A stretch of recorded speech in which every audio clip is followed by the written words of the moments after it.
Welcome back to the Urban Ranch version 2.0, episode 11. Today we're going to start by taking a view from the new second floor balcony roof. Now, as you may recall, the home originally did have a roof structure up here evidenced by the two second floor doors. That's why the German Village Commission has allowed us to recreate this balcony up here.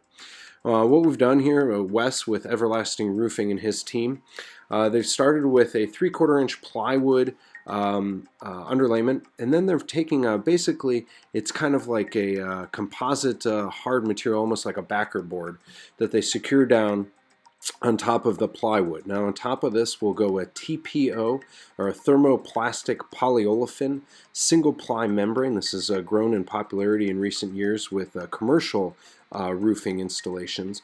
We've chosen to use it here, and we actually used it over at the Auto House on a previous project where Crystal and I are residing as we do the Urban Ranch project, and it's worked out fantastic for us. So these guys are putting this in here, and then they'll come back and have to do some flashing and things like that. But all in one day, got the roof sealed and watertight in. So real happy with the way that went with the project. As everybody is well aware, we have our Saturday morning meetings, our team of the Urban Ranch Living, which myself, Crystal, Jay Panzer, Facility Strategies Limited, who are indebted to obviously Jim Negron, Benson, and Chuck. These guys, next up on the list of to-do regarding the structural component of things is to actually put in blocking around the entire perimeter of the home, in between all of the floor joists. This was spec'd by Greg Fraker, who is our structural engineer on the project and has really just done a fantastic job for us. We appreciate Greg's hard work. And the guys just following along with Greg's suggestions and requirements from the structural perspective. And you can see they're going around putting all of that blocking in. I'll give you a little bit more update here on this in just a second.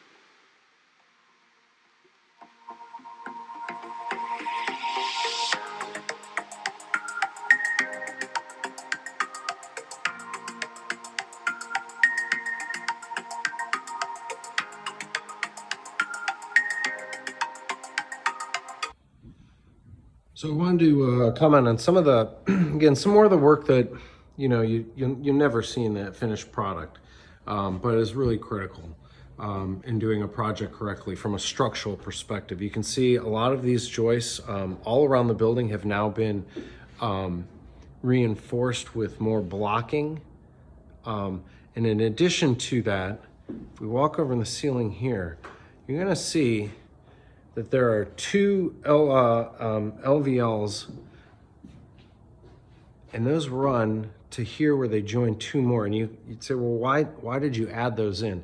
It's actually for structure for the roof above here, the third floor, in order to accommodate the new air conditioning unit for the third floor. It'll actually be housed in the ceiling above the third floor. And in doing that, we had to change some of the structural support of the roof that'll depend now, or I should say rest on top of these coming from the floor above. So stuff that you otherwise might not notice, or certainly in the finished product you won't. You can also see some more of these, like for example, this joist was now sistered for that same exact reason. And again, as we continue to look down through here, you can see that Chuck and the guys have sistered this as well. And again, you can see more of that, the blocking now coming in along that whole end there. Stuff that you'll never see in the finished product, but is critical from a structural perspective. So, yep. So more to come. Thanks for watching Urban Ranch version 2.0.